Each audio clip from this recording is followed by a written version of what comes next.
கர்த்தருடைய பரிசுத்த நாமம் மகிமைப்படுவதாக உங்கள் யாவரையும் திருத்துவ தெய்வத்தின் நாமத்தினாலே பரிசுத்த ஆராதனைக்கு வாழ்த்தி அழைக்கிறேன். பிரியமானவர்களே, நம் யாவரும் இருக்கிற இடங்களிலே எழுந்து நின்று கர்த்தர் கொடுத்த இந்த அற்புதமான நாளுக்காக, தேவன் கொடுத்த ஆயுசு நாட்களுக்காக, ஜீவனுக்காக, சுகத்திற்காக, பலத்திற்காக தேவனுக்கு நாம் நன்றி சொல்ல வேண்டும். பிரியமானவர்களே, ஒரு சில பல்லவிகளோடு கூட நாம் தேவனை துதித்து, தேவனை ஆராய்த்து, தேவனுடைய பரிசுத்த நாமத்திற்கு நன்றி சொல்லுவோம். அவர் நல்லவரும் வல்லவரும் போதுமானவரும் நன்மை செய்கிறவருமா இருந்தார் என்று சொல்லி வேதம் சொல்லுகிறது.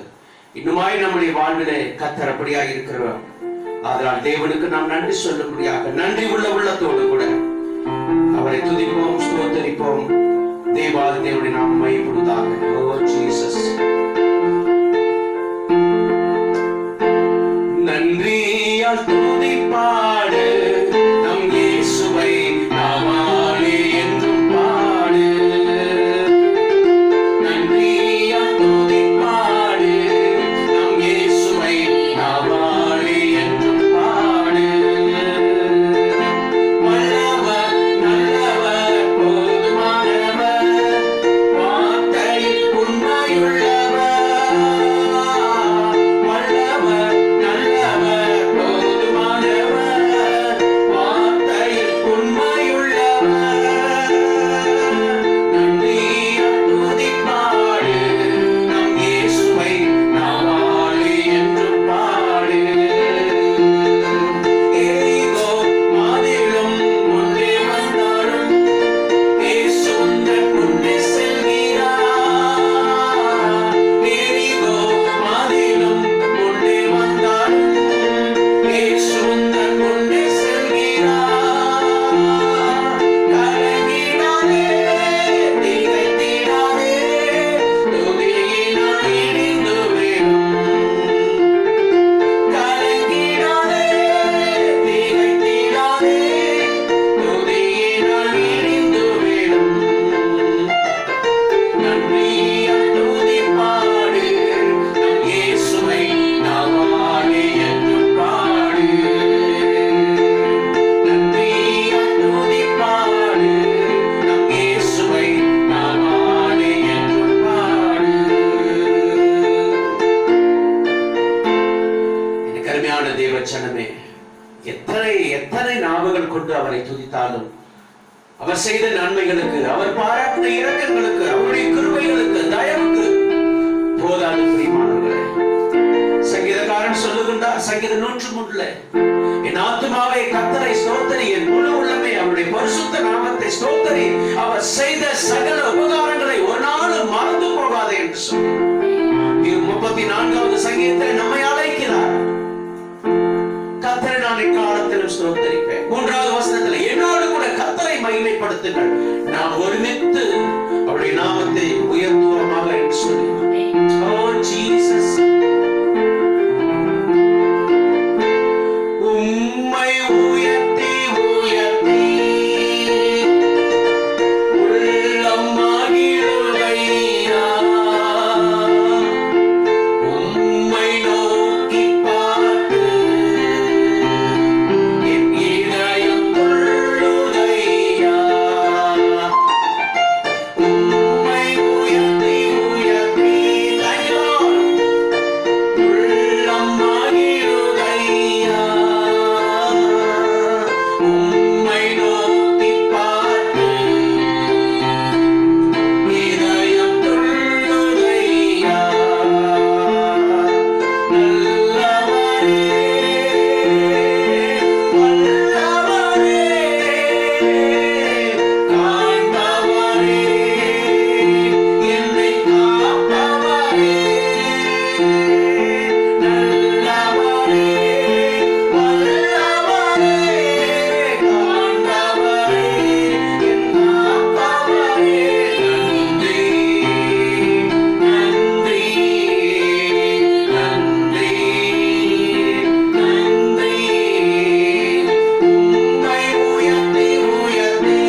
ஜீவனுள்ள தெய்வமே உமக்கு நன்றி சொல்லுகிறோம் ஏசப்பா.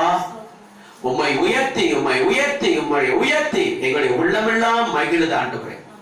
அத்தனை நன்மைகளையும் ஆசீர்வாதத்தையும் உங்களுடைய கரத்திலிருந்து நாங்கள் பெற்றிருக்கிறோமே, அதற்கு உள்ளத்தின் ஆழத்திலிருந்து எங்களை தாழ்த்தி உமக்கு நன்றி சொல்லுகிறோம் அப்பா. நீ செய்த நன்மைகளுக்கு கோடி ஸ்தோத்திரங்கள். இந்த நாளிலும் கூட இந்த பரிசுத்த ஆராதனை எங்களுக்கு ஆசீர்வாதமாக்கி தருகிறாங்க. துவக்கம் முதல் முடிவு மட்டும் நீர் நடுவராய் இருந்து நீர் மகிமைப்பட சன்னிதானத்தில் எங்களை தாழ்த்துகிறோம். ஆராதனை கர்த்தர் பொறுப்படுத்திக் கொள்ளும். எங்களை பார்த்துக் கொண்டிருக்கிற அத்தனை பேருக்கும் இந்த ஆராதனுடைய ஆசீர்வாதம் கடந்து செல்வதாக. துதி கன மகிமை உமக்கே இயேசு கிறிஸ்துவின் மாறாத நாமத்தில் ஜெபிக்கிறோம் நல்ல பிதாவே, ஆமென் ஆமென். தேவனுடைய பரிசுத்த நாமத்திற்கு மகிமை உண்டாவதாக. நாம் யாவரும் இருக்கிற இடத்துல ஒரு வேளை நின்ற வண்ணமாக தேவாதி தேவனை துதித்து தேவனை ஆராதிக்கும்படியாக தூய ஆதி தூயவரே உமது புகழை நான் பாடுவேன். பாரி எனக்கு வேறு என்ன வேண்டும், உயிருள்ள வரை நின் புகழ் பாட வேண்டும். எத்தனை அருமையான தேவன் பிரியமானவர்களே. சங்கீதம் 146 2வது வசனத்திலே வாசிக்கிறோம், நான் உயிரோடு இருக்க மட்டும் கர்த்தரை துதிப்பேன், நான் உள்ளளவும் என் தேவனை கீர்த்தனம் பண்ணுவேன் என்று சொல்லி சங்கீதக்காரன் சொல்கிறார். அதுதான் இந்த பாடலே நாம் பாட போகிறோம். உயிருள்ள வரை நின் புகழ் பாடுவேன், தூயாதி தூயவரே உமது புகழை.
பரிசுத்த நாமத்திற்கே மகிமை உண்டாகட்டும். நாம் நிற்கிற வண்ணமாக நம்முடைய வேதாகமத்தை சங்கீதம் 43க்கு நேராய் நாம் திருப்பிக் கொள்வோம். பிரியமானவர்களை, மாறி மாறி வாசிக்க இந்த காலை நேரத்தில் இந்த பரிசுத்த ஓய்வு நாள் ஆராதனையிலே நாம் தெரிந்து கொண்ட வேத பகுதியானது சங்கீதம் 43 ஒன்றிலிருந்து கடைசி வரை மாறி மாறி வாசிப்போம். கடைசி 5வது வசனத்தை நாம் யாவரும் சேர்ந்து வாசிப்போம். For our alternative reading, let's turn our Bible to Psalm 43, 1 to the last 5 verses, then the last word of this chapter we will read together. சங்கீதம் 43 ஒன்றிலிருந்து கடைசி வரை 5வது வசனத்தை சேர்ந்து வாசிக்கலாம். தேவனே, நீர் என் நியாயத்தை விசாரித்து பக்தி இல்லா ஜாதியாரோடு எனக்காக வழக்காடி சூதும் அநியாயமான மனுஷருக்கு என்னை தப்புவியும். என் அரணாகிய தேவன் நீர், ஏன் என்னை தள்ளிவிடுகிறீர்? சத்ருவினால் ஒடுக்கப்பட்டு நான் ஏன் துக்கத்துடனே தெரிய வேண்டும்? உமது வெளிச்சத்தையும் உமது சத்தியத்தையும் அனுப்பியருளும். அவைகள் என்னை நடத்தி உமது பரிசுத்த பர்வத்திற்கு உமது வாசஸ்தலத்துக்கும் என்னை கொண்டு போவதாக. அப்பொழுது நான் தேவனுடைய பீடத்தண்டைக்கும் எனக்கு ஆனந்த மகிழ்ச்சியா இருக்கிற தேவனிடத்திற்கும் பிரவேசிப்பேன். தேவனே, என் தேவனே, உம்மை சுரமண்டலத்தால் துதிப்பேன். சேர்ந்து வாசிக்கலாம். என் ஆத்துமாவே, நீ ஏன் கலங்குகிறாய்? ஏன் எனக்குள் தியக்குகிறாய்? தேவனை நோக்கி காத்து என் முகத்துக்கு ரட்சிப்பும் என் தேவனுமாய் இருக்கிறவரை நான் இன்னும் துதிப்பேன். ஆமென், ஆமென். எத்தனை அருமையான வசனம் பிரியமானவர்களே. ஏன் கலங்குகிறாய்? ஏன் திகைக்கிறாய்? யோசுவாவை பார்த்து கர்த்தர் அப்படித்தானே சொன்னார், கலங்காதே, நான் உன்னை விட்டு விலகுவதும் இல்லை, உன்னை கைவிடுவதும் இல்லை என்று சொன்னார். சொன்ன தெய்வம் அவருடைய 110 வயது அளவிலே மரிக்கிற வரைக்கும் கர்த்தர் அவரோடு கூட இருந்து அற்புதமாய் நடத்தினார். அந்த தேவன் இந்த நாளில் கூட நம்மை ஆசீர்வதித்து அற்புதமாய் நடத்துவாராக. இருக்கிற இடங்களில் நாம் யாவரும் முழங்கால் படிட்டு கர்த்தரை நாம் நோக்கி பார்க்கலாம். பிரியமானவர்களே, ஒருவேளை இந்த மாதத்துடைய வாரத்துடைய ஆசீர்வாதங்களுக்கு நம்முடைய குற்றங்கள் குறைகள் தடையா இருக்கும் என்று சொன்னால், முதலாவது நம்மை ஒப்புக் கொடுக்கலாம், அர்ப்பணிக்கலாம், சமர்ப்பிக்கலாம். எசப்பா, என்னை கழுவி சுத்தப்படுத்துங்க, உம்முடைய ஆசீர்வாதங்களுக்கு உம்முடைய நன்மைகளுக்கு என்னை தகுதிப்படுத்துங்க என்று சொல்லி நம்மை தாழ்த்துவோம். பிரியமானவர்களே, வேதம் சொல்லுகிறது, தாழ்மை உள்ளவர்களுக்கு கர்த்தர் கிருபை அளிக்கிறார் என்று சொல்லி, தன்னை தாழ்த்துகிற எவனும் உயர்த்தப்படுவான் என்று சொல்லி வேதத்திலே வாசிக்கிறோம். சங்கீதக்காரனாகிய தாவீது 136:23 சொல்லுகிறார், தாழ்வில் நம்மை நினைத்தவரை துதியுங்கள், அவர் கிருபை என்றும் உள்ளது என்று சொல்லி நம்மை தாழ்த்து ஒப்பு கொடுக்கலாம், அர்ப்பணிக்கலாம், சமர்ப்பிக்கலாம். கர்த்தர் நம்மை கழுவி பரிசுத்தப்படுத்த முடியாது, அவருடைய ஆசீர்வாதத்திற்கு தகுதிப்படுத்த முடியாது. நம்மை சமர்ப்பிப்போம். பிரியமானவர்களே, ஒப்பு கொடுத்து அர்ப்பணித்து சமர்ப்பித்த பிற்பாடு ஒரு சில குறிப்புகளுக்காக நாம் தெய்வ சன்னிதானத்தை நோக்கி பார்க்கலாம். ஹல்லேலூயா, ஸ்தோத்திரம். ஆண்டவரே, எங்களை தாழ்த்துகிற வேதம் சொல்லுகிறது, பாவம் செய்கின்ற ஆத்துமா சாகவே சாகும் என்று சொல்லி வாசிக்கிறோமே. பாவத்தின் சம்பளம் மரணம் என்று சொல்லி வேதம் சொல்லுகிறது. நம்மை தாழ்த்தி ஒப்பு கொடுப்போம். நம்முடைய பாவங்களை கழுவி நம்மை பரிசுத்தப்படுத்துவதற்கு ஆண்டவராகிய இயேசு கிறிஸ்துவின் ரத்தம் என்றைக்கும் போதுமானதா இருக்கிறது. ஒப்பு கொடுக்கலாம். பிரியமானவர்களே, அப்பா, எங்களை கழுவுங்க. எங்களை கிருபையாய் நேசிக்கிற ஜீவனுள்ள தெய்வமே, உமக்கு நன்றி சொல்லுகிறோம். எந்த ஆண்டவரே, ஸ்தோத்திர, அற்புதமான காலை நேரத்திலே, ஓய்வு நாளின் காலை நேரத்திலே, உயிர்த்தெழுதல் நாளில் உம்மை ஆராதிக்க உமக்கு நன்றி சொல்ல தேவன் பாராட்டின கிருபைகளுக்காக நன்றி ஆண்டவரே. அப்பா, ஸ்தோத்திரம், ஸ்தோத்திரம். நீ செய்த நன்மைகளுக்கு கோடி ஸ்தோத்திரங்களை எடுக்கின்றோம் ஆண்டவரே. எத்தனை நன்றி சொன்னாலும் போதாத ஆண்டவரே. நீ செய்த நன்மைகள் ஏராளம் ஏராளம் ஏராளம், அளவிட்டு சொல்ல முடியாதவைகள். அவைகளுக்காக நன்றி சொல்லுகிறோம். அப்பா, எங்களை தாழ்த்துகிறோம். எங்களை கழுவுங்க, எங்களை பரிசுத்தப்படுத்துங்க. என்னையும் ஆண்டவரே, என்னை பார்த்துக் கொண்டிருக்கிற அத்தனை பேருக்கும் உம்முடைய ரத்தம் கழுவி பரிசுத்தமாக்கட்டும் ஆண்டவரே. ஸ்தோத்திரம். உம்முடைய ஆசீர்வாதங்களுக்கு நன்மைகளுக்கு எங்களை தகுதிப்படுத்துகிறாக. இந்த வாரம் முழுவதும் இந்த நாளின் ஆசீர்வாதத்தை ஆண்டவரே, ஸ்தோத்திரம், எங்களை நடத்தி இந்த நாளிலே நீர் கொடுக்கிற நன்மைகளை நாங்கள் பெற்று இந்த வாரம் முழுவதும் அற்புதமாய் நாங்கள் ஆசீர்வாதத்தோடு வாழப்போகிறபடியாக நமக்கு நன்றி சொல்லுகிறோம். இதே வேளையிலே உலகத்தின் எந்தெந்த பகுதியிலே வியாதியினால் பீடிக்கப்பட்டிருக்கிறார்களோ கர்த்தர்களுக்கு சுகத்தை கொடுக்க கர்த்தருடைய சன்னிதானத்தில் கெஞ்சுகிறோம். அப்பா, ஸ்தோத்திரம். உமக்காக ஊழியம் செய்கிற ஊழியர்களுக்காக, எளிமை பிரகாசிக்கிற கர்த்தருடைய பிள்ளைகளுக்காக, பல கிறிஸ்தவ ஸ்தாபனங்களுக்காக, விசேஷமாக சத்தியம் டிவிக்காக, ஊழியத்திற்காக நன்றி சொல்லி துதிக்கிறோம் ஆண்டவரே. எத்தனை பிரயாசங்கள் உடைய பிள்ளைகள் தேவனுடைய சன்னிதானத்தில் ஜனங்களை சேர்க்க வேண்டும் என்று சொல்லி எத்தனை பிரயாசங்கள். இந்த பிரயாசங்கள் எல்லாம் கர்த்தர் காண்கிறீர், உமக்கு நன்றி சொல்லுகிறோம். இன்னும் ஆண்டவரே, தேவனுக்குள்ளாய் ஜனங்கள் வளரட்டும், வாழட்டும் ஆண்டவரே. எங்களுடைய நாட்டிற்காக, நாட்டை ஆளும் தலைவர்களுக்காக ஜெபிக்கிறோம். ஒவ்வொரு பகுதியில் இருக்கிற தலைவர்களுக்காக, ஒவ்வொரு பொறுப்பில் இருக்கிற தலைவர்களுக்காக ஜெபிக்கிறோம். பரிசுத்த ஆவியானவர் கிரியை செய்தருளுவீராக. ஒரு மாற்றத்தை இந்த நாட்களில் உண்டாக்குவீராக. எழுப்புதலை சபைகளை உண்டாக்குவீராக. கேட்கிற பார்க்கிற ஜனங்கள் உள்ளத்துல தேவன் கிரியை செய்தருளுவீராக. வரக்கூடிய நாட்கள் எழுப்புதல் நாளா இருக்கிறபடியால், நாட்களா இருக்கிறபடியால், உம்முடைய வருகை சமீபமா இருக்கிறபடியால் தேவாவியானவர் அசைவாடுகிறாக. இந்த ஆராதனை கூட உம்முடைய சமூகத்தில் ஒப்புக் கொடுக்கிறோம். எங்களை தாழ்த்துகிறோம், உம்மை உயர்த்துகிறோம், துதி கன மகிமை செலுத்துகிறோம். இயேசு கிறிஸ்துவின் மாறாத நாமத்தில் ஜெபிக்கிறோம் நல்ல பிதாவே, ஆமென். நாம் யாவரும் ஒன்றிணைந்து கர்த்தருடைய ஜெபத்தை சொல்லுவோம். பிரியமானவர்களே, பரம இருக்கிற எங்கள் பிதாவே, உம்முடைய நாமம் பரிசுத்தப்படுவதாக, உம்முடைய ராஜ்யம் வருவதாக, உம்முடைய சித்தம் பரலோகத்தில் செய்யப்படுவது போல பூமியிலும் செய்யப்படுவதாக. எங்களுக்கு தாழ், எங்களுக்கு விரோதமாய் குற்றம் செய்வர்களுக்கு நாங்கள் மன்னிக்கிறது போல எங்கள் பாவ குற்றங்களை எங்களுக்கு மன்னியும். எங்களை சோதனைக்குள் பிரவேசிக்க பண்ணாமல் தீமையில் ரட்சித்தள்ளும். ராஜ்யமும் வல்லமையும் மகிமையும் என்றென்றைக்கு உடையவைகளே. ஆமேன், ஆமேன், ஆமேன். கர்த்தருடைய பிள்ளைகள் உட்காரலாம். தெய்வத்துடைய பரிசுத்த நாம் மையப்படுவதாக எப்பொழுதுமாக நாம் ஒரு விசேஷித்த பாடலை கேட்கலாம். அதை தொடர்ந்து தேவாதேவுடைய நாமத்தை நாம் மகிமைப்படுத்துவோம். தேவனுடைய பரிசுத்த நாமம் மையப்படுவதாக ஒரு விசேஷித்த பாடலை பாஸ்டர் அவர்கள் கொண்டு வருகிறார்கள். ஒருவேளை இந்த பாடல் தெரிந்திருந்தால் எங்களோடு கூட நீங்களும் சேர்ந்து இருக்கிற இடங்களிலே பாடி தேவனுடைய நாமத்தை மையப்படுத்த அன்பாய் கேட்டுக்கொள்கிறேன். பிரியமானவர்களே,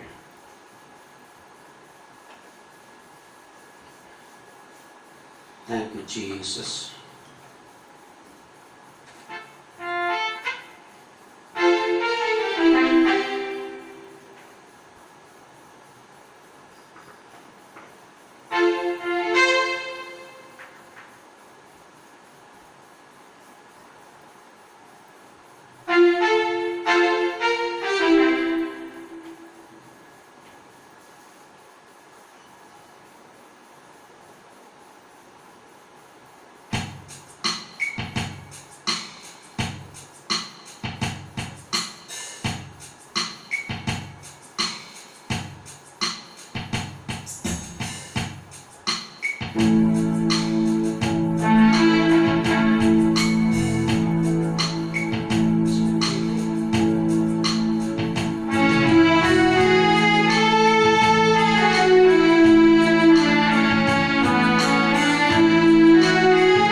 தேவஜனமே பாடலை கேட்ட நீங்கள் யாருக்காக வாழ்கிறீர்கள்? எத்தனை அருமையான வரிகள்!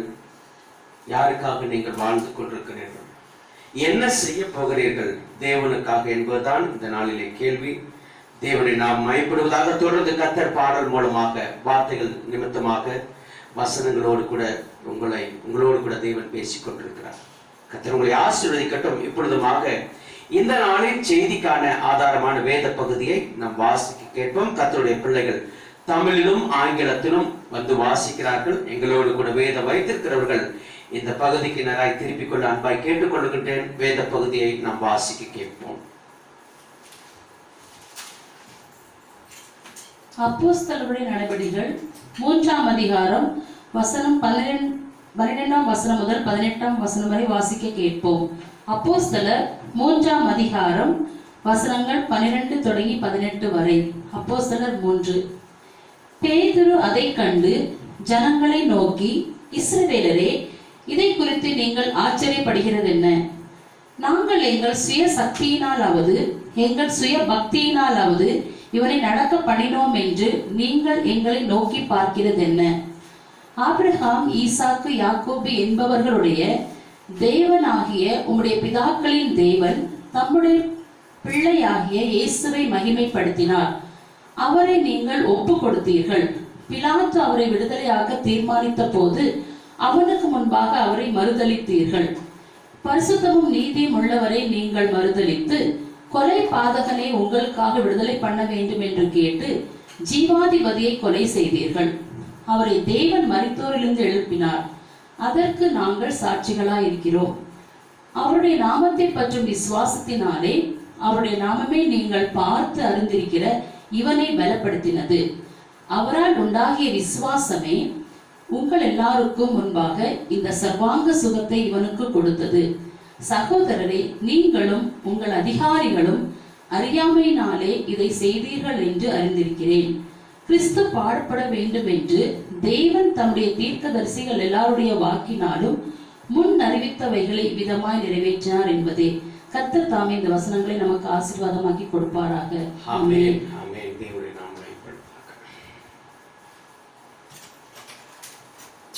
Now let's go for English. The Bible reading in English is taken from the Apostles of the Acts of the Apostles, chapter 3, verses from 12 to 18. Acts chapter 3, verses from 12 to 18. So now, when Peter saw it, he responded to the people, "Men of Israel, why do you marvel at this? Or why look so intently at us, as though by our own power or godliness we have made this man walk? The God of Abraham, Isaac, and Jacob, the God of our fathers, glorified his servant Jesus, whom you delivered up and denied in the presence of Pilate, when he was determined to let him go. But you denied the Holy One and the Just, and asked for a murderer to be granted to you, and killed the Prince of Peace, Prince of Life, whom God raised from the dead, of which we are witnesses.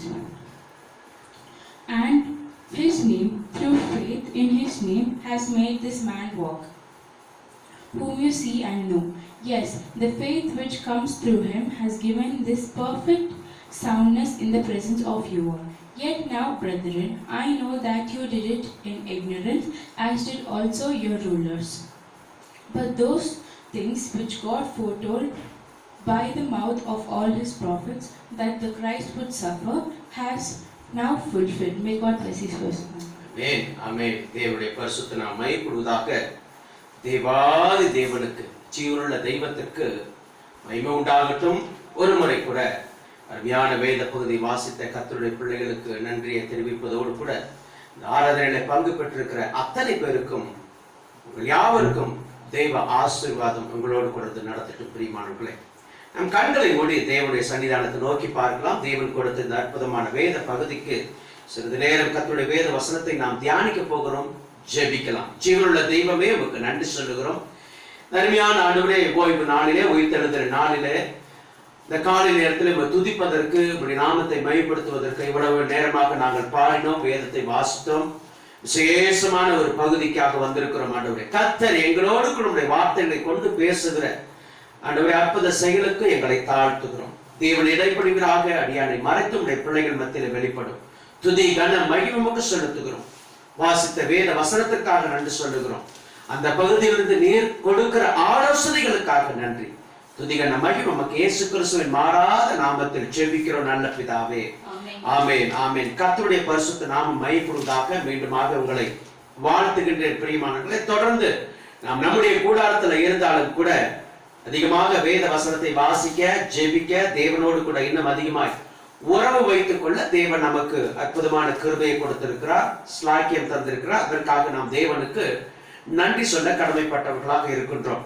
நான் ஒவ்வொரு ஞாயிற்றுக்கிழமையும் உங்களுக்கு நான் சொன்னேன், ஏற்கனவே சொன்ன வண்ணமாக நாம் அப்போஸ்தலர் நடபடிகளை தொடர்ந்து தியானிக்க போகிறோம் என்று சொல்லி. ஊரடங்கு முடிந்த பிற்பாடு கூட, இந்த லாக்டவுன் முடிந்த பிற்பாடு கூட இதே வசனங்களை, இதே பகுதிகளை அல்லது அப்போஸ்தலர் நடபடிகளை தொடர்ந்து தியானிக்கலாம் என்று சொல்லி உங்களுக்கு நான் சொல்லியிருந்தேன்.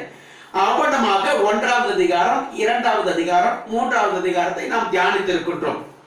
1வது அதிகாரத்திலே ஆண்டவராகிய இயேசு கிறிஸ்து போய் காத்திருக்கும்படியாக சொல்லுகிறார். ஆவியானவருக்கு காத்திருந்தார்கள். 2வது அதிகாரத்திலே காத்திருந்த பொழுது அபிஷேகம் வந்தது. கர்த்தருடைய ஊழியக்காரனாகிய பேதுரு எழுந்து பிரசங்கித்தார். 3000 பேர் ரட்சிக்கப்பட்டார்கள், ஞானஸ்தானம் எடுத்தார்கள் என்று சொல்லி நான் உங்களுக்கு தலைப்பு கொடுத்து வசனங்களை விளக்கி சொன்னேன். இந்த 3வது அதிகாரத்தினுடைய 1 to 11 வசனங்கள் வரைக்கும் நாம் போன வாரத்திலே தியானித்தோம்.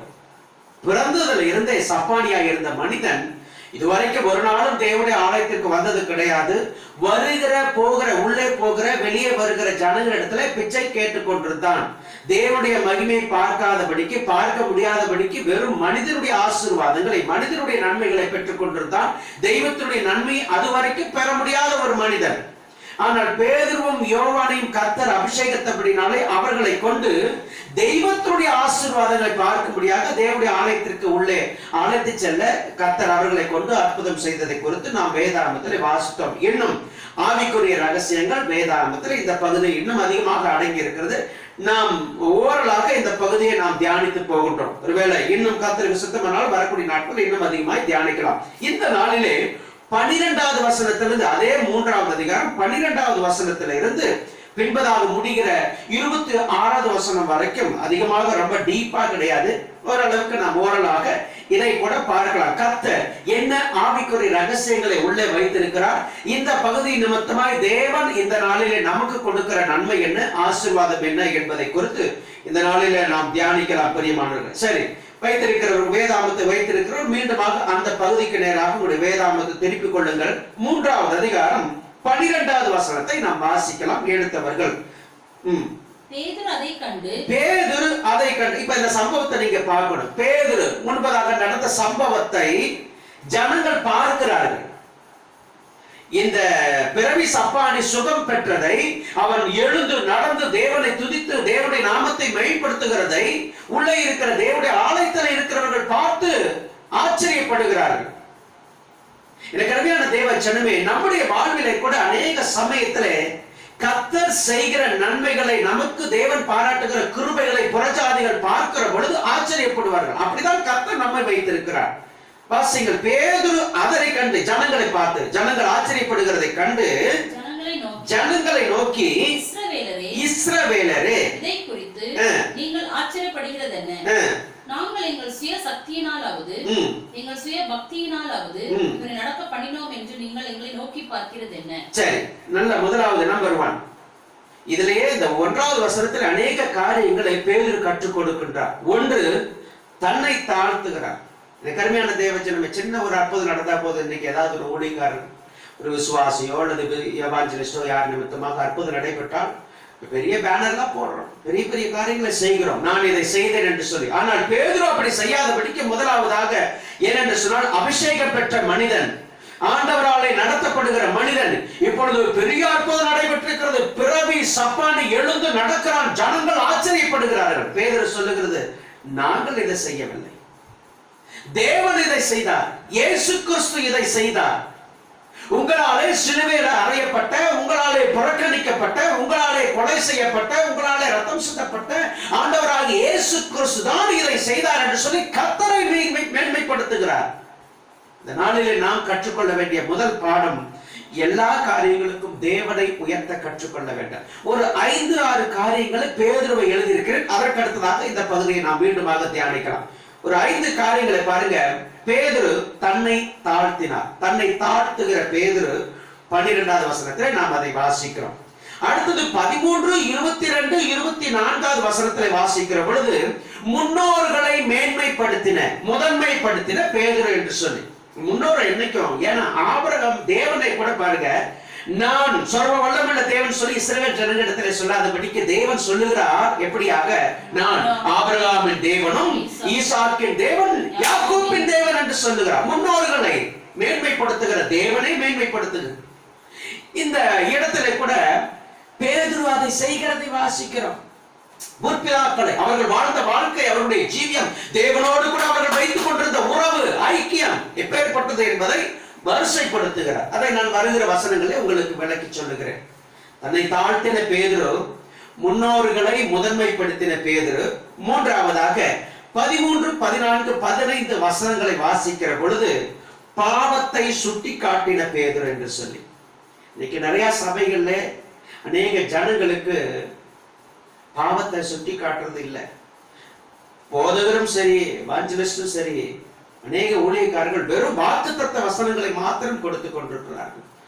இந்த இடத்துல வசனத்தை வாசிக்கிற பொழுது பேதுரு தைரியம் கொண்டு பாவத்தை சுட்டி காட்டுகிறார். நீங்கள் இந்த பாவத்தை செய்தீர்கள், இந்த பாவத்திற்கு உடந்தையா இருந்தது நீங்கள் தான் என்று சொல்லுகிறார். இன்றைக்கு சபையிலே தேவ ஜனங்கள் மத்தியிலே பாவத்தை திரும்ப திரும்ப சுட்டி காட்ட வேண்டும். யவனஸ்தானர்கள் அதைதான் செய்தார். வனாந்தரத்திலே கூப்பிடுகிறவர் சத்தம் என்று சொல்லி வேதம் சொல்லுகிறது. விரியன் பாம்பின் குட்டிகளை என்று சொல்லி தைரியமா எலியா பழைய ஏற்பாட்டிலே வாசிக்கிறோம். எலியா அப்படிதான் சுட்டி காட்டினார். ஆகாப்புடைய பாவத்தை சுட்டி காட்டினார். நாத்தான்வேல் தீர்க்கதரிசி தாவீதிடத்திலே போய் தாவீதுடைய பாவத்தை சுட்டி காட்டினார். சாமுவேல் சவுலின் பாவத்தை சுட்டி காட்டினார். பாவத்தை சுட்டி காட்ட வேண்டும். கருமையான தேவனுடைய பிள்ளைகளை வேதம் அப்படியாக சொல்லுகின்றது. ஒன்று பேதுருவை வாசிக்கிறோம். முதலாவதாக தன்னை தாழ்த்தின பேதுரு. இரண்டாவதாக முன்னோர்களை முன்னிறுத்தின பேதுரு. மூன்றாவதாக பாவங்களை சுட்டி காட்டின பேதுரு என்று சொல்லி. பாவம் இதெல்லாம் பாவம், தேவச்சனங்க அதை செய்யணும், குற்றம், இதெல்லாம் குற்றம், சுட்டி காட்டணுமே. நான்காவதாக வேதம் சொல்லுகிறது 18வது வசனத்திலே வாசிக்கிற பொழுது அந்த வசனத்தை வாசிங்க. வசனம் சொல்லுகிறது 18வது வசனம், அதே அதிகாரம் 18வது வசனத்தை வாசிக்கலாம். கிறிஸ்து பாடுபட வேண்டும் என்றும் தேவன் தம்முடைய தீர்க்கதரிசிகள் எல்லாருடைய வாக்கினால் முன் அறிவித்தவைகளை இவ்விதமாய் நிறைவேற்றினார். கிறிஸ்துவின் பாடு, மரணம், உயிர்த்தெழுதலை சொல்லிக் கொடுத்த அற்புதமான பேர். எந்த ஒரு பிரசங்கத்திலையும் ஊழியக்காரர்களுக்கு விசேஷமாக விசுவாசிகள் அறிந்து கொள்ள வேண்டியது, ஆண்டவராய் இயேசு கிறிஸ்துடைய உலகத்திலே வருகை, அவருடைய மரணம், அவருடைய உயிர்த்தெழுதல், மீண்டுமாக 2வது முறையாக அவர் வருவதை சுட்டி காண்பிக்க வேண்டும், சொல்லிக் கொடுக்க வேண்டும் ஜனங்கள். இது கருமையான தேவச்சனமே, இதை தேவன் நமக்கு தெளிவாக சொல்லிக் கொடுக்கிறார். வேதம் அற்புதமாய் சொல்லிக் கொடுக்கிறது. இடத்துல எவ்வளவு அழகாக வாசிக்கிறோம்.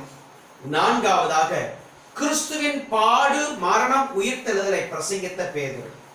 ஒன்று தன்னை தாழ்த்தின பேதுரு, இரண்டாவது முன்னோர்களை முன்வைத்த அறிவித்த பேதுரு, மூன்றாவது பாவங்களை சுட்டி காட்டின பேதுரு, நான்காவதாக கிறிஸ்துவின் பாடு, மரணம், உயிர்த்தெழுதலை பிரசங்கித்த பேதுரு. நம்முடைய பிரசங்கத்துல ரொம்ப முக்கியம், விசுவாசிகள் அறிந்து கொள்ள வேண்டும். சுவிசேஷம் என்று என்பது என்ன என்றால், ஆண்டவராகிய இயேசு கிறிஸ்துவின் வருகை, அவருடைய மரணம், அவருடைய உயிர்ப்பு, மீண்டுமாக அவர் வருவதை ஜனங்கள் அறிந்து கொள்ள வேண்டும். இதை தெரிந்து ஜனங்கள் அவருக்காக வாழ வேண்டும். இதுதான் எனக்காக செய்தார் என்று சொல்லி. ஐந்தாவதாக ஆசீர்வாதத்தின் தேவனை அறிக்கை செய்த பேர்கள். ஆசீர்வாதத்தின் தேவனை 26வது வசனத்தில் வாசித்தோம்னா 26வது வசனம் சொல்லுகிறது, இப்படியாக வாசிக்கலாம். அவர் உங்கள் எல்லாரையும் உங்கள் பொல்லாங்குகளில் இருந்து விலக்கி உங்களை ஆசீர்வதிக்கும்படி தேவன் தம்முடைய பிள்ளையாகிய இயேசுவை எழுப்பி முதலாவது உங்களிடத்திற்கே அவரை அனுப்பினார் என்றான். என்ன அருமையான வசனம் பாருங்க. பேதுரு அழகாக வரிசைப்படுத்துகிறார். மறுபடியும் சொல்லுகிறேன், இதை ஞாபகத்தில் வைத்துக் கொள்ளுங்கள். இந்த 3வது அதிகாரத்தின் பின்பதாக வருகிற பகுதி. ஏன்னா ஜனங்களுக்கு தெரியணும் இல்லையா, அதனால பேதுரு பிரசங்கிக்கிறார் 12வது வசனத்திலிருந்து 26 வரைக்கும். ஒன்று, தன்னை தாழ்த்தின பேதுரு, நான் தான் இதை செய்தேன் என்று சொல்லி பெருமைப்படுத்தல. எல்லா கர்த்தருடைய பிள்ளைகள் ஜெபிக்கும் போது கூட அதை தான் சொன்ன, தன்னை தாழ்த்துகிறவன் உயர்த்தப்படுவான். தாழ்மையுள்ளவனுக்கு தேவன் கிருபை அளிக்கிறார். தாழ்மை நம்மை நினைத்தவரை துதியுங்கள், அவர் கிருபை என்றும் உள்ளது என்று சொல்லி இயேசு கிறிஸ்து சிலுவையின் மரண வரைக்கும் தன்னை தாழ்த்தினார் என்று வேதம் சொல்லுகிறது. ஒன்று, தன்னை தாழ்த்தின பேதுரு. 2வது, முன்னோர்களை முன்னிறுத்தின பேதுரு. என்னைக்குமே ஆபிரகாம், ஈசாக்கு, யாக்கோப்பு முற்பிதாக்கள் தேவனுடைய பிள்ளைகள் ஜெபிக்கும் பொழுது கூட நாம் அப்படியே ஜெபிக்கிறோம். ஆண்டவரே ஆபிரகாமை ஆசீர்வதித்திரே, ஈசாக்குக்கு இந்த வாக்குத்தத்தத்தை கொடுத்திரே, யாக்கோப்பு ஜெபித்து நன்மைகளை பெற்ற அதே போல எனக்கும் முன்னோர்களை முன்னிறுத்தின பேதுரு. 3வதாக பாவங்களை சுட்டி காட்டின பேதுரு. ஒவ்வொரு முறையும் சபையிலே பிரசங்கத்திலே விசுவாசிகள் உணர்ந்து கொள்ள வேண்டும், ஆண்டவரே என்னுடைய பாவம் என்ன. போதகர்களும் பாவத்தை சுட்டி காட்ட வேண்டும் ஜனங்களுக்கு. 4வதாக கிறிஸ்துவின் பாடு மரணத்தை உயிர்த்தெழுதலை தெளிவாய் பிரசங்கித்தார். இன்னைக்குமே நம்முடைய பிரசங்கத்தில் கிறிஸ்துவின் பாடு மரணம் உயிர்த்தெழுதல் இருக்க வேண்டும். 5வதாக கடைசியாய் சொல்லி முடிக்கிற பொழுது ஆசீர்வாதத்தின் தேவனை அறிவித்த அற்புதமான பேதுருவை குறித்து வேதம் சொல்லுகிறது. எனக்கு அருமையான தேவ ஜனமே, இதற்கு பின்பதாக நிறைய காரியங்கள் உண்டு. கொஞ்ச நேரம் நம்ம தியானிக்கலாம். ஒரு 10 நிமிடம் இன்னும் கூட நான் எடுத்து உங்களுக்கு விளக்கி சொல்லுகிறேன். ஏனென்று சொன்னால், அநேகர் அப்போஸ்தலர் நடவடிக்கைகளை துவங்கி இருக்கிறீர்கள், இது இப்படியே போகட்டும், நிறைய பேருக்கு ஆசீர்வாதமாக இருக்கிறது என்று சொல்லி நீங்கள் சொல்லி இருக்கிறீர்கள். இதே வேளையிலே நான் மீண்டுமாக ஒரு சின்ன அறிவிப்பு கொடுத்துறேன், நல்ல ஞாபகம் வச்சுங்க. எனக்கு ஐயா எனக்கு செய்தி கிடைக்க மாட்டேங்குது என்று சொல்லி ஒரு சிலர் அறிவிப்பு கொடுக்கிறீர்கள், போன் பண்ணி கேட்கிறீர்கள். உங்களுடைய போன்ல சப்ஸ்கிரைப் பண்ணிட்டீங்கன்னாக்க தொடர்ந்து நாங்கள் கொடுக்கின்ற செய்தியானது வந்து கொண்டே இருக்கும். தயவுசெய்து அதை செய்து விடுங்கள். எனக்கு மெசேஜ் கொடுக்கல, பைபிள் ஸ்டடி வந்து கிடைக்கல, என் பைபிள் ஸ்டடி நெக்ஸ்ட் சப்ஜெக்ட் என்னன்னு சொல்லி தெரியல என்று சொல்லி அநேக சந்தேகத்தோடு கேட்கிறீர்கள். தொடர்ந்து நடைபெற்றுக் கொண்டிருக்கிறது. வெட்னஸ்டே பைபிள் ஸ்டடி, ஞாயிற்றுக்கிழமை ஆராதனையானது ஒளிபரப்பி கொண்டிருக்கிறோம். தயவாக சப்ஸ்கிரைப் பண்ணி இந்த பெல் பட்டன் அமைக்கிறீங்க. then you will receive all our message and wonderful thoughts. சரி, அடுத்ததாக ஏன் பேதுரு முன்னோர்களை சாட்சியாக நிறுத்தினார், இதை நீங்க அறிந்து கொள்ள வேண்டும். சும்மா பேதுரு பிரசங்கம் பண்றீங்களாம், இயேசு கிறிஸ்து செய்தார், அற்புதம் செய்தார் என்று சொல்லி முடிச்சிருக்கலாமே. why he is bringing all the forefathers? there is a reason behind it, there is a secret behind it.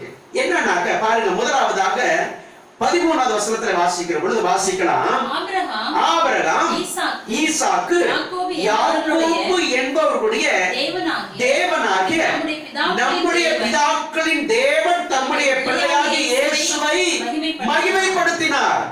ஏன்னா இஸ்ரவேல் ஜனங்களுக்கு, யூத ஜனங்களுக்கு எப்பொழுதுமே தம்முடைய முற்பிதாக்களை முன்பதாக சொல்லுவதுண்டு. ஒருமுறை யோவான் சாணன் கூட பிரசங்கிக்கிற பொழுது சொல்லுகிறார், ஆபிரகாம் உங்களுக்கு பிள்ளை, ஆபிரகாம் எங்களுக்கு தகப்பன், நாங்கள் அவருடைய பிள்ளைகள் என்று சொல்லிக் கொள்வதிலே நீங்கள் பெருமை பாராட்டுகிறீர்கள். ஏனென்று சொன்னால், இந்த கல்லுகளினாலே கூட பிள்ளைகளை உண்டாக்குவதற்கு, ஜனங்களை உண்டாக்குவதற்கு, அற்புதம் செய்வதற்கு தேவன் வல்லமையுள்ளவர் என்று சொல்லி யூத ஜனங்களுக்கு ஒரு பெருமை. என்னுடைய தகப்பனார் ஆபிரகாம், ஈசாக்கு, யாக்கோப்பு என்பதை முற்பிதாக்களை சொல்லிக் கொள்வதிலே பெருமைப்பட்டார்கள்.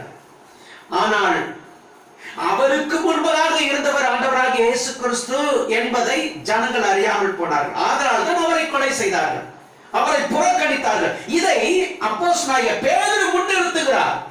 அவருடைய ஆபிரகாம், ஈசாக்கு, யாக்கோபுடைய பிள்ளையாகிய தேவனை, ஆண்டவராகிய இயேசு கிறிஸ்துவை முன்னே நிறுத்துகிறார். அவர்கள் அறிந்து கொண்டார்கள், அவர்கள் காத்திருந்தார்கள் ஆண்டவராகிய இயேசு கிறிஸ்துவின் வருகை. ஆனால் அவருடைய பிள்ளைகளாகிய நீங்கள் அதை அறியாமல் போனீர்களே, அந்த இயேசு கிறிஸ்துவை நீங்கள் கொலை செய்தீர்களே, ஜீவாதிபதியை நீங்கள் கொலை செய்தீர்களே. அதுக்கு தான் நான் உதாரணம் கொடுத்தேன், ஒரு தலைப்பு கொடுத்தேன், ஜீவாதிபதியாகிய கிறிஸ்து என்று சொல்லி. ஜீவாதிபதியை நீங்கள் கொலை செய்தீர்களே. ஆபிரகாம், ஈசாக்கு, யாக்கோபு இவருடைய வருகைக்காக காத்திருந்தார்கள், ஆனால் நீங்கள் கொலை செய்தீர்களே, அந்த பாவத்திற்கு நீங்கள் உட்பட்டீர்களே. கருமையான தேவச்சனமே, அதனால் ஆபிரகாம், ஈசாக்கு, யாக்கோபை முன்பதாக நிறுத்துகிறார். அவருடைய பிள்ளையாகிய இயேசு கிறிஸ்துவை நீங்கள் தள்ளி போட்டீர்கள், இயேசு கிறிஸ்துவை புறக்கணித்தார்களே. எத்தனை முறை நாமும் கூட வேதத்தை வாசிக்கிறோம், ஜெபிக்கிறோம், பாடுகிறோம், ஆனால் உண்மையிலே இயேசு கிறிஸ்து நம்முடைய உள்ளத்தில் இருக்கிறார் அல்லது நம்மை விட்டு புறமே இருக்கிறார்? யோசித்து பாருங்க. வேதத்தை ஆராய்கிற நாம் யோசித்து பார்க்க வேண்டும். ஒன்று, ஆபிரகாம், ஈசாக்கு, யாக்கோபை நிறுத்தினதனுடைய காரணம் என்னவென்று சொன்னால், யூதர்கள் அதிகமாய் அவர்களை மதித்தார்கள், மதிப்பு கொடுத்தார்கள் முற்பிதாக்களை. அவர்களும் மேலானவர் ஆண்டவராகிய இயேசு கிறிஸ்து என்பதை பேதுரு முன்பதாக நிறுத்துகிறார். அவருடைய பிரசங்கம் அப்படிதான் கீழே வருகிறது.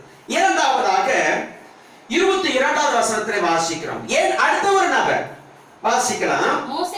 மோசே பிதாக்களை நோக்கி உங்கள் தேவனாகிய கர்த்தர் என்னை போல ஒரு தீர்க்கதரிசி உங்களுக்காக உங்கள் சகோதரருக்கு எழும்ப பண்ணுவார். அவர் உங்களுக்கு சொல்லும் எல்லாவற்றையும் அவருக்கு நீங்கள் செவி கொடுப்பீர்களாக. நீங்க இந்த வசனத்தை வாசித்தீங்கன்னா வீட்டுல டைம் இருக்கும்போது, டைம் கிடையாது, வாசித்து பாருங்கள். உபாகமம் 18வது அதிகாரம் 18ஐயும் 19ஐயும் வாசித்து பாருங்கள்.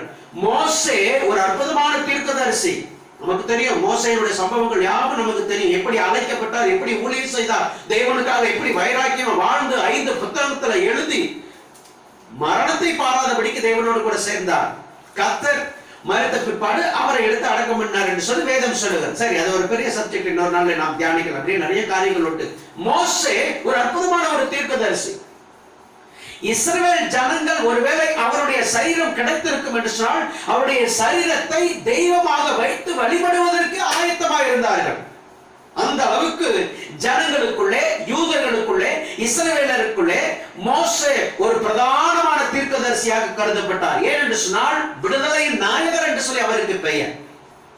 400 வருடத்திற்கு அதிகமாக எகிப்திலே பாடுபட்டு கண்ணீர் வடித்து துக்கத்தினாலே ஆழ்ந்து கொண்டிருந்த இஸ்ரவேல் ஜனங்களை, யூத ஜனங்களை விடுதலையாக்கினது மோசே. ஆதலால் அவருடைய சரீரம் கிடைத்தால் அதை கூட வைத்து விக்கிரக வழிபாடு செய்வதற்கு, தேவனாய் வழிபாடு செய்வதற்கு ஜனங்கள் ஆயத்தமாக இருந்தார்கள். ஆதலால் தான் தேவன் கொண்டு போய் வேறொரு இடத்துல அவருடைய சரீரத்தை அடக்கம் செய்தார், கானான் தேசத்தில் இல்லாதபடிக்கு. அந்த அளவுக்கு இஸ்ரவேல் ஜனங்கள் மத்தியில, யூத ஜனங்கள் மத்தியில மோசே மிக உயர்வாக கருதப்பட்டார். எனக்கு அருமையான தேவச்சனமே, நல்லா நினைச்சுங்க, யோசித்துக் கொள்ளுங்கள், சிந்தித்துக் கொள்ளுங்கள். என்னுடைய வசனத்தோடு கூட என்னை பின்பற்றி வாங்க. ஆபிரகாம், ஈசாக்கு, யாக்கோபு இவர்களிலும் மேலானவர் ஆண்டவராகிய இயேசு கிறிஸ்து என்று விளக்கி சொல்லுகிறார் பேதுரு. இரண்டாவதாக மோசே பிரதானமான ஒரு தீர்க்கதரிசி. அந்த மோசே தீர்க்கதரிசி அதிகமாக இஸ்ரவேல் ஜனங்கள் விசுவாசித்தார்கள், நம்பினார்கள், உயர்வாக கருதினார்கள். மோசேயிலும் மேலானவர் ஆண்டவராகிய இயேசு கிறிஸ்து, அவர் பிரதானமான தீர்க்கதரிசி என்றும். அடுத்ததாக 24வது வசனத்தை வாசிங்க. வசனம் சொல்லுகிறது, சாமுவேல் முதற்கொண்டு எத்தனை பேருக்கு தீர்க்க தரிசனம் உரைத்தார்களோ அத்தனை பேரும் இந்த நாட்களை முன்னறிவித்தார்கள். தெரியுமா? சாமுவேல் அவர் தீர்க்கதரிசியா இருந்தார், சாமுவேல் நியாயாதிபதியா இருந்தார், சாமுவேல் ஆசாரியனா இருந்தார். 3 ஊழியத்தை சாமுவேல் செய்தார். சின்ன வயசுலே கொண்டு வந்த தேவனுடைய ஆலயத்தில் அவருடைய தாயா கண்ணால் விட்டு போனார். 3 ஊழியத்தை சாமுவேல் செய்தார். ஜனங்கள் சாமுவேலுக்கு பயந்து கொண்டு வாழ்ந்தார்கள். முதல் ராஜாவை உருவாக்கினது சாமுவேல். சாமுவேலுடைய ஊழியம் மிக அற்புதமான ஊழியம் என்று சொல்லி வேதத்துல நாம் 1 சாமுவேலை தெளிவாக வாசிக்கிறோம். கருமையான தேவ ஜனமே, சாமுவேல் மிக உயர்வாக இந்த 3 ஊழியத்தை செய்தபடினாலே அவருடைய வார்த்தைக்கு ஜனங்கள் கீழ்ப்பட்டிருந்தார்கள், பயந்து வாழ்ந்தார்கள். அதிகமாக ஜனங்களுக்காக தேவ சன்னிதானத்தில் போராடி ஜெபித்தது வேதம் சொல்லுகிறது. அவர் சாமுவேலுக்கு பயந்திருந்தார்கள். அவர் ஆசாரியர், அவர் நியாயாதிபதி, அதே சமயத்தில் அவர் தீர்க்கதரிசி. இந்த சாமுவேலிலும் மேலானவர் ஆண்டவராகிய இயேசு கிறிஸ்து என்று சொல்லி பேதுரு இங்கே வலியுறுத்துகிறார். இந்த நாளை காண்பதற்கு, இந்த அற்புதமான நாளை காண்பதற்கு, அவர்கள் நாம் இயேசு கிறிஸ்துவின் பிறப்பை காண்பதற்கு, அவருடைய மரணத்தை காண்பதற்கு, அவருடைய உயிர்ப்பை காண்பதற்கு, அவரை பார்ப்பதற்கு அவர்கள் ஆசைப்பட்டார்கள். அவர்களுக்கு இல்லாத சாக்கியம் உங்களுக்கு கிடைத்தது. ஆனால் ஜீவாதிபதியை நீங்கள் தள்ளி போட்டீர்களே. அவர்தான் இப்பொழுது இந்த அற்புதத்தை செய்து கொண்டிருக்கிறார். அவர்தான் இந்த அதிசயத்தை செய்து கொண்டிருக்கிறார். அவரால் தான் இந்த நன்மை நமக்கு கிடைக்கிறது என்று சொல்லி பேதுரு இவ்வளவு பெரிய பிரசங்கத்தை செய்திருக்கிறார். யோசித்து பாருங்க, ஒரு படிப்பறிவற்ற மனிதன். He doesn't know the Bible very well. He cannot explain very well as other preacher, priest. வேதம் சொல்லுகிறது, பேதுரு எழுந்து பிரசங்கிக்கிற பொழுது, படிப்பறிவற்ற மனிதன் எழுந்து பிரசங்கிக்கிற பொழுது ஒரே ஒரு பிரசங்கத்திலே 3000 பேர் ரட்சிக்கப்பட்டார்கள். பேதுருடைய ஒரே ஒரு வார்த்தையிலே அநேகருக்கு சுகம் கிடைத்தது. ஏன்? அவருடைய கைக்குட்டையை கொண்டு போய் யார் மீது போட்டார்களோ அவர்களுக்கு சுத்தம் கிடைத்தது, சுகம் கிடைத்தது. அவருடைய நிழல்ல யாரெல்லாம் பட்டார்களோ அவர்களுக்கு அற்புதம் கிடைத்தது. ஏசப்பா சொல்லுகிறார், என்னை விசுவாசிக்கிறவன் என்னிலும் மேலானவைகளை செய்வார் என்று சொல்லி. பேதுரு அதை தான் நீங்க சுட்டி காண்பிக்கிறார். ஒன்று, தன்னை தாழ்த்துகிறார். எனக்கு அருமையான தேவஜனமே, ஏசப்பா முன்பதாக உங்களை தாழ்த்தினால், உங்களை தெய்வ சன்னிதானத்தில் ஒப்பு கொடுத்தால் அவர் உங்களை மேன்மைப்படுத்தி உயர்த்துவார். தன்னை தாழ்த்தின பேதுரு, முன்னோர்களை முன்னிறுத்தின பேதுரு, பாவத்தை சுட்டி காட்டின பேதுரு, கிறிஸ்துவின் பாடு மரணம் உயிர்த்தெழுதலை அறிவித்த பேதுரு, தெய்வ ஜனங்களை தெய்வத்தின் ஆசீர்வாதத்தை கூறின பேதுரு. கருமையான தேவ ஜனமே, இந்த நாளிலே பேதுருடைய பிரசங்கத்திலே கருமையான 3 சம்பவத்தை வாசித்தோம். ஒன்று, ஆபிரகாம், ஈசாக்கு, யாக்கோபு முற்பிதாக்களை முன்னிறுத்தினார். அவர்களிலும் மேலானவர் இயேசு கிறிஸ்து என்று சொல்லும்படியாய் மோசே உயர்வான தீர்க்கதரிசியாய் இஸ்ரவேல் ஜனங்கள் கருதினார்கள். தீர்க்கதரிசியிலும் மோசேயிலும் மேலானவர் இயேசு கிறிஸ்து என்று வலியுறுத்துகிறார். சாமுவேலுக்கு பயந்து வாழ்ந்தார்கள். சாமுவேல் தீர்க்கதரிசியாக, நியாயாதிபதியாக, ஆசாரியனா 3 ஊழியத்தை செய்தார். இவர்களிலும் மேலானவர் ஆண்டவராய் இயேசு கிறிஸ்து என்று சொல்லி பேதுரு தன்னுடைய பிரசங்கத்தை முடிக்கிறார். இத்தனை அற்புதங்களை, அதிசயங்களை செய்கிறவர் ஆண்டவராய் இயேசு கிறிஸ்து ஒருவர் மாத்திரமே. ஒருவேளை என்னை கேட்டுக்கொண்டிருக்கிற தேவனுடைய பிள்ளைகள், இதை நீங்கள் விசுவாசித்தால், இந்த வார்த்தையின் பிரகாரமாக தேவனுக்குள்ளே வாழ்ந்தால், உங்களுக்கும் கடைசி இந்த ஆசீர்வாதம், பேதுரு சொல்லுகிறார் 26வது வசனத்தினுடைய ஆசீர்வாதம், அவர் உங்கள் எல்லாரையும் உங்கள் பொல்லாங்கிலிருந்து விலக்கி உங்களை ஆசீர்வதிக்கும்படி, அவர் ஆசீர்வதிப்பது இஸ்ரவேல் ஜனங்களை, தேவ ஜனங்களை ஆசீர்வதிப்பதை கர்த்தருக்கு பிரியம். பிழையாம் சபிக்கும்படியாய் மலையிலே நிற்கிறான். அவருடைய சாபமான வார்த்தையை கர்த்தர் மாற்றி ஆசீர்வாதமாய் மாற்றினார். உங்களுடைய சாபம், உங்களுடைய துக்கம் யாவும் ஆசீர்வாதமாய் மாறும். தேவன் உங்களை ஆசீர்வதிக்கட்டும். கண்களை மூடி ஜெபிக்கலாம். கிருபையின் தெய்வமே, உமக்கு நன்றி சொல்லுகிறோம். இந்த வேத வசனத்தை கொண்டு, வார்த்தைகளை கொண்டு எங்களோடு கூட நீங்க பேசியிருக்கிறீர் ஆண்டவரே, உமக்கு நன்றி சொல்லுகிறோம். தன்னை தாழ்த்தி பேதுரு உம்மை உயர்த்தி தேவ சன்னிதானத்திலே ஆசீர்வாதத்தை மற்ற ஜனங்களுக்கு, கேட்கிற ஜனங்களுக்கு, கர்த்தருடைய ஜனங்களுக்கு ஆசீர்வாதத்தை கொண்டு போனார். இதுபோல எங்களை தாழ்த்துகிறோம், எங்களை தாழ்த்துகிறோம் ஆண்டவரே, உம்மை மாத்திரம் உயர்த்துகிறோம். துதிகன மகிமை இயேசு கிறிஸ்துவின் மாறாத நாமத்தில் ஜெபிக்கிறோம் நல்ல பிதாவே, ஆமென், ஆமென். தேவனுடைய நாம் மைப்படுவதாக. கர்த்தருடைய பிள்ளைகள் கடைசியாக ஒரு பாடல், திருப்பாதம் நம்பி வந்தேன், கிருபை நிறை இயேசுவே என்ற பாடலில் ஒரு 2-3 சரணங்களை பாடி ஜெபித்து ஆசீர்வாதத்தை நம் தேவ சன்னிதானத்தில் பெற்றுக்கொள்வோம். திருப்பாதம் நம்பி வந்தேன், கிருபை நிறை இயேசுவே என்ற பாடலை பாடி தேவனுடைய நாமத்திற்கு நன்றி சொல்லி ஜெபித்து ஆசீர்வாதத்தை பெற்றுக்கொள்வோம். Thank you, Jesus.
கண்களை மூடி தேவ சன்னிதானத்தை நோக்கி பார்ப்போம். பிரியமானவர்களே, நம்மை தாழ்த்துவோம். பாடின பாடல் பிரகாரமாக, அப்பா உம்முடைய திருப்பாத நம்பி வந்திருக்கிறேன், உம்முடைய பாதபடியை நோக்கி வந்திருக்கிறேன்.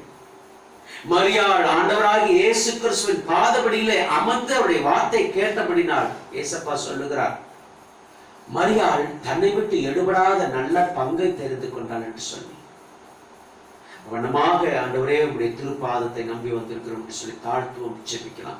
அப்பா உமக்கு நன்றி சொல்லுகிறோம், உம்மை ஸ்தோத்திரிக்கிறோம். ஆண்டவரே, நீ செய்த எல்லா நன்மைகளுக்காய் நன்றி சொல்லுகிறோம். உம்மை துதிக்க, உம்மை ஆராதிக்க, உம்முடைய நாமத்தை மகிமைப்படுத்த, உம்மை வாழ்த்த தேவன் பாராட்டின கிருபைகளுக்காக நன்றி சொல்லுகிறோம். உம்முடைய பொற்பாதபடிகளை தரை மட்டும் தாழ்த்துகிறோம். ஆண்டவரே, உம்மை உயர்த்துகிறோம், உம்மை உயர்த்துகிறோம், உம்முடைய நாமத்தை உயர்த்துகிறோம். நீ செய்த எல்லா மகத்துவமான காரியங்களுக்காக நன்றி. இந்த நாளில் கூட ஆண்டவரே உம்முடைய பாடலை பாடி உம்முடைய நாமத்தை மகிமைப்படுத்த, உம்முடைய வார்த்தைகளை வாசிக்க, தியானிக்க, அந்த நன்மைகளை நாங்கள் பெற்றுக்கொள்ள தேவன் பாராட்டின கிருபைகளுக்காக நன்றி.